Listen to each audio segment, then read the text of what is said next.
ನಾಗಲಕ್ಷ್ಮಮ್ಮ, ಕೆಂಗೇರಿಯಿಂದ ಬರ್ತಾಯಿದ್ದೀವಿ. 1 ವರ್ಷದಿಂದ ಮಂಡಿ ನೋವು. ನಾನು ಎಲ್ಲ ಆಸ್ಪತ್ರೆಗೂ ತೋರಿಸಿದ್ದೀನಿ. ಚಿಪ್ ಹಾಕಬೇಕು ಅಂದರು, ಇಂಜೆಕ್ಷನ್ ತಗೊಂಡೆ, ಅದಕ್ಕೂ ಹೋಗಲಿಲ್ಲ. ಟಿ ವಿಲಿ ನೋಡಿಬಿಟ್ಟು ಆರ್ಗೆ ಆಸ್ಪತ್ರೆ ಅಲ್ಲಿ ಬಂದಿದ್ದೀನಿ. ಇವಾಗ 7 ದಿವಸದಿಂದ ಮಸಾಜ್ ಮಾಡಿಸಿದ್ದೀನಿ. ನೋವೆಲ್ಲ ಕಮ್ಮಿ ಆಗೈತಿ. ಫಸ್ಟು ನಾನು ಕೆಳಗಡೆ ಕೂತ್ಕೊಂಡ್ರೆ ಎದ್ದೇಳೋಕ್ಕಾಯ್ತಿಲ್ಲ, ಯಾರಾದರೂ ಸ್ವಲ್ಪ ಹಿಡ್ಕೋಬೇಕಾಗಿತ್ತು. ಇವಾಗ ಇಲ್ಲ ಆಸ್ಪತ್ರೆಗೆ ಬಂದಮೇಲೆ ಸ್ವಲ್ಪ ಚೆನ್ನಾಗಿ ಓಡಾಡ್ತಾಯಿದ್ದೀನಿ, ನಾನೇ ಸ್ವಲ್ಪ ಓಡಾಡ್ತಾಯಿದ್ದೀನಿ ಇವಾಗ. ಆಮೇಲೆ ಡಾಕ್ಟ್ರು ತುಂಬ ಒಳ್ಳೆಯವರು. ನಾಡಿ ಹಿಡ್ಕೊಂಡು ಕೈ ಹಿಡ್ಕೊಂಡು ನೋಡ್ತಾರೆ ನಾಡಿನ. ಅವ್ರು ನೋಡಿ ಚೆನ್ನಾಗಿ ಟ್ರೀಟ್ಮೆಂಟ್ ಕೊಟ್ಟವ್ರೆ. ಇವಾಗ 1 ವರ್ಷದಿಂದ ನಂಗೆ ತುಂಬ ನೋವಿತ್ತು. ಅಲ್ಲಿಂದ ನನಗೆ ಎದ್ದೇಳೋಕ್ಕೂ ಕೂತ್ಕೊಳ್ಳೋಕ್ಕೂ ಆಗ್ತಾ ಇರಲಿಲ್ಲ.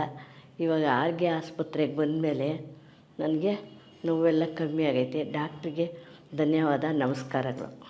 RJR herbal hospitals 9962280003